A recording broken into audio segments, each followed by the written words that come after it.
So hello friends, how you all are doing. हमारी ये जो आज की वीडियो है वो है how to brand yourself. आप अपने आप को कैसे ब्रांड कर सकते हैं खुद से। इंस्टाग्राम हो गया, फेसबुक हो गया या यूट्यूब भी हो गया, आप किसी भी प्लेटफॉर्म पे अपने आप को कैसे ब्रांडिंग कर सकते हैं या अपनी कंपनी को कैसे ब्रांड कर सकते हैं।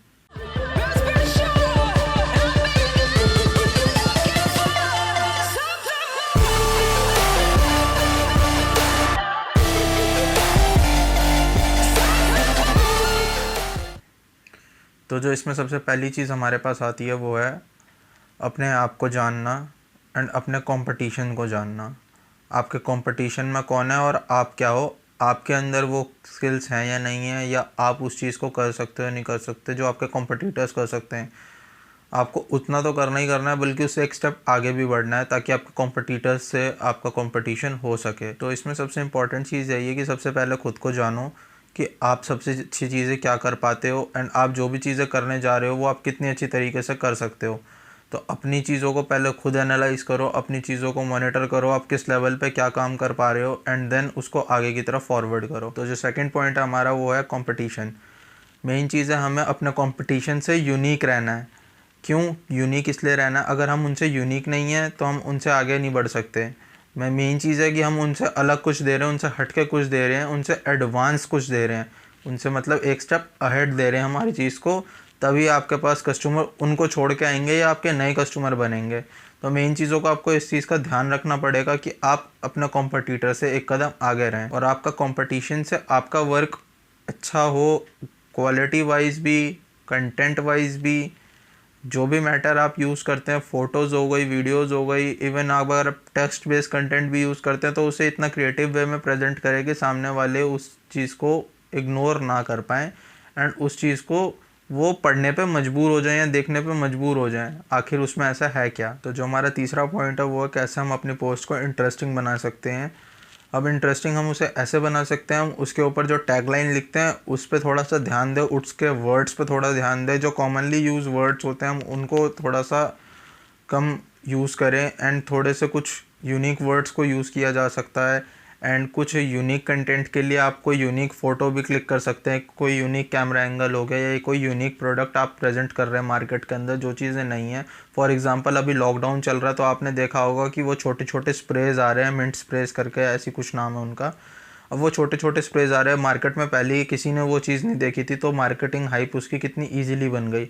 तो सेम चीज़ें हैं, आपको कुछ यूनिक कंटेंट प्रेजेंट करना पड़ेगा या कुछ यूनिक चीज़ें प्रेजेंट करनी पड़ेंगी जो कस्टमर्स ने या जो आपके क्लाइंट्स हैं उन लोगों ने पहले ना देखी हों। बट साथ ही साथ यूनिक चीज़ें प्रेजेंट करने के उसको हमें ये भी देखना है कि वो मीनिंगफुल ज़रूर रहे।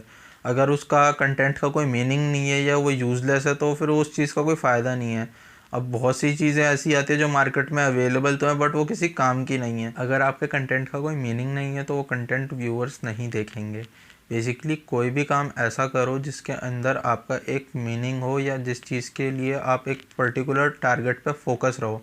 अगर आपका टारगेट फोकस नहीं है तो आप किसी चीज़ पे ग्रो नहीं कर पाओगे। अगर आप किसी भी चीज़ के लिए आप 10 जगह पैर रखोगे तो वो नहीं पॉसिबल होगा। आपको अपनी चीज़ों को फिक्स करना होगा कि आपका जो भी प्लेटफॉर्म है, चाहे वो फेसबुक हो, इंस्टाग्राम हो, यूट्यूब चैनल हो, वो किसी भी चीज़ का हो तो बंदे को वहाँ पे एक स्पेसिफिक चीज़ मिलनी चाहिए। जैसे पता चलना चाहिए कि हाँ ये चैनल इस चीज़ के बारे में, ये पेज इस चीज़ के बारे में। अगर आप शूज़ बेचते हो अपने पेज पे तो उस पेज को शूज़ ही बेचो। उस पेज पे आप कोई और नेचुरल फ़ोटोज़ नहीं डाल सकते या उस पेज पे आप कोई क्लोथ्स नहीं बेच सकते हैं। बेसिकली अगर आप शूज़ के लिए जाने जाते हो तो आप शूज़ के लिए ही जाने जाओगे।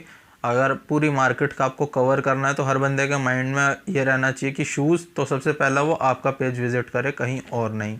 तो हमें इस चीज़ का सबसे पहला ध्यान रखना होगा कि हमें मार्केट स्पेसिफिक रखनी है अपने पेज के ऊपर कि हम किस चीज़ की मार्केटिंग करेंगे और किस चीज़ की नहीं करेंगे। वो चीज़ें ध्यान रखनी है। मल्टीपल मार्केटिंग एक पेज पे नहीं करनी, नहीं तो वो किसी काम का नहीं रहता, कस्टमर्स कहीं नहीं जाते।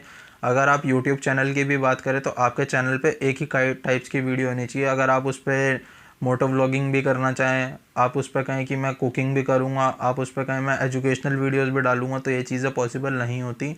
आपको ध्यान रखना है कि आपका चैनल एक व्यूवर स्पेसिफिक होता है कि भाई ये बंदा एक सिर्फ ये चीज़ करता है। एक बंदा सिर्फ मोटो व्लॉग कर रहा है तो वो मोटो व्लॉग ही कर रहा है, एक कुकिंग कर रहा है तो वो सिर्फ कुकिंग ही दिखा रहा है अपने चैनल पे। एंड इवन कोई एजुकेशनल वीडियोस डालता है तो सिर्फ एजुकेशन की ही वीडियोस डालेगा, वो ऐसी इधर उधर की वीडियोस नहीं डालेगा। आप एंटरटेनमेंट बनाते तो आप एंटरटेनमेंट ही बनाएं और किसी चीज़ में ना जाए। आपका चैनल एज ए एंटरटेनमेंट वाले पे ही रहे। फिर अगर आप 50 चीज़ों को अपने एक ही चैनल में डाल देंगे तो कस्टमर को समझ ही नहीं आएगा, या जो व्यूअर है उसको समझ ही नहीं आएगा कि आपके चैनल पे आखिर है क्या और आपका चैनल किस चीज़ के लिए है। मतलब सीधी सी बात है, वो तो यही कहेगा व्हाई डू यू एग्जिस्ट। तो इस चीज़ को थोड़ा सा ध्यान रखना है। और एट लास्ट में एक सिंपल सी बात, काम हमेशा वो करना जो आपको पसंद आए एंड जो आपको अच्छा लगता है। अगर आपका उस काम में दिल नहीं है तो आप वो काम बिल्कुल मत करना। क्यों? क्योंकि आप उस काम को अच्छी तरीके से कर ही नहीं पाओगे, एंड अगर आपने वो काम अच्छा नहीं किया तो वो वैसे भी यूज़लेस है, क्योंकि आपसे अच्छा काम करने वाले मार्केट में बैठे हैं। तो इसीलिए काम वो करो जो आपको पसंद है, एंड आप उसके लिए हमेशा आगे बढ़ के 2 स्टेप आगे रहना, और हमेशा मतलब अपना फुल पावर देनी है उसको, अपनी फुल एंगेजमेंट देनी है उसके साथ, उसमें ज़्यादा टाइम स्पेंड करना, उस चीज़ों के बारे में और डीप रिसर्च करो और देखो कि दुनिया में दूसरे लोग कैसे उस चीज़ को आगे बढ़ा रहे हैं। एंड अपने कंटेंट को आपको ही अच्छा बनाना है, आपको ही यूनिक बनाना है। कोई वेबसाइट या कोई भी ऐप आपकी हेल्प कर सकती है, लेकिन उस कंटेंट को पूरा खुद यूनिक नहीं बना सकती। कॉपी करते रहोगे तो ठीक है, आपको कुछ 1% ग्रोथ ज़रूर मिल जाएगी, बट जब तक आपका यूनिक कंटेंट नहीं होगा आपको कहीं पे भी मतलब एक अपनी स्पेसिफिक पहचान नहीं मिलेगी। कॉपी करने वाले हमेशा कॉपी के ही नाम से जाने जाते हैं। अब एडिडास की कॉपी दुनिया में बहुत है, बट एडिडास एडिडास ही है और वो एडिबास अदिदास पता नहीं क्या क्या बन चुका है।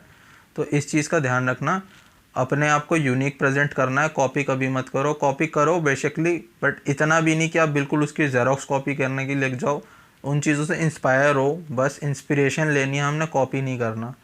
तो आज की वीडियो यहीं ख़त्म करते हैं। आई होप आज का ज्ञान आपको पसंद आया होगा। अगर आपको मेरी वीडियोस पसंद आ रही है तो सब्सक्राइब ज़रूर करके जाना, लाइक शेयर और कमेंट ज़रूर करके जाना कि आपको कोई भी क्वेरी है या कुछ भी है तो आप नीचे कमेंट में ज़रूर बता सकते हैं। एंड अगर आप मेल करना चाहते हैं तो हमारी मेल आईडी डिस्क्रिप्शन में, आपको कोई भी क्वेरी हो अपने बिज़नेस के रिलेटेड आप हमसे ज़रूर सलाह ले सकते हैं। तो stay healthy, stay blessed, bye bye.